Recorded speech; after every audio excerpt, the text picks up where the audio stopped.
আমি আর বেশি কথা বলবো না, অল্প কথা বলে আমি এখানে আমার বক্তব্য শেষ করছি। 1984 সালে 9টি উপজেলা নিয়ে গঠিত এই জেলার অন্যতম উপজেলা হচ্ছে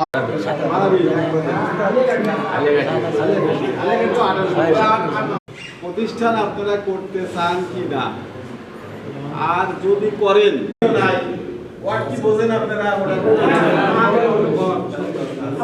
দ্বিতীয় বক্তব্য হিসেবে আমি প্রফেসর মোহাম্মদ আব্দুর রাজ্জাক স্যারকে। শুরুতে বিসমিল্লাহির রহমানির রহিম। আমাদের এই প্রতিষ্ঠানটা প্রতিবন্ধীদের নিয়ে গড়া প্রতিষ্ঠানটি আমাদের দেশে আরো অনেক আছে। শুভেচ্ছা এবং সেই সাথে জানাই আসসালামু আলাইকুম।